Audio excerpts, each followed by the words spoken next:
Ever pondered how our life-giving star, the Sun, came into existence? About 4.6 billion years ago, nestled within a vast cosmic cloud of gas and dust, our Sun began its brilliant journey.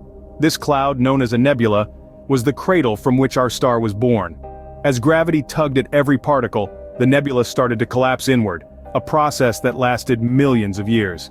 This collapse created a dense core, a hotbed for activity, where pressures and temperatures escalated to unfathomable heights. Then, at the heart of this tumultuous activity, a miraculous event occurred. The intense pressure and heat ignited a process called nuclear fusion. Hydrogen atoms, under extreme conditions, began to fuse together, creating helium. This fusion released an incredible amount of energy, lighting up the core and marking the birth of a new star.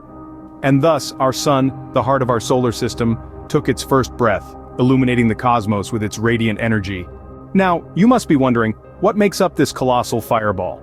This fiery sphere we call the Sun is primarily composed of two elements, hydrogen and helium.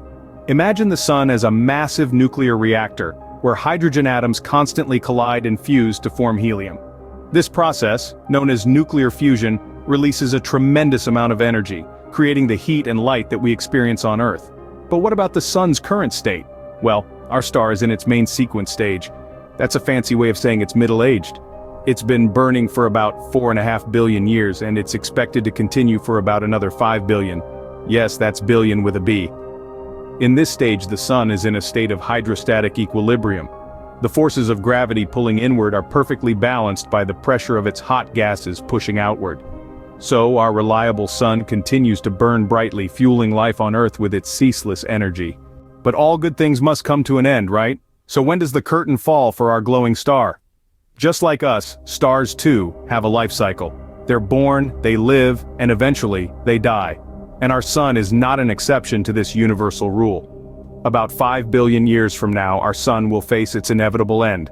At this point, the hydrogen at the Sun's core, its primary source of fuel, will be largely depleted. As a result, the core will contract under its own gravity, causing it to heat up.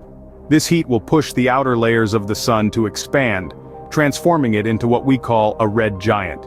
In this red giant phase, the Sun will be hundreds of times its current size. It's so large that it could swallow up the inner planets of the solar system, including, quite possibly, our own Earth. But even this phase is not the end. After the red giant phase, the Sun will shed its outer layers, ejecting a vast cloud of gas and dust into the cosmos. This event will create a beautiful, though somewhat tragic, cosmic spectacle known as a planetary nebula. In the heart of this nebula, the core of the Sun will remain, but it will be a mere shadow of its former self. This remnant, known as a white dwarf, will be roughly the size of Earth, but with a mass comparable to the Sun. It will glow with a faint white light, the last vestiges of its former glory. Slowly, over billions of years, this white dwarf will cool and fade until it becomes a black dwarf, a cold, dark remnant of the star that once was. And in this way, our Sun will bid its final adieu, leaving behind a legacy of light and warmth that nurtured life on our planet.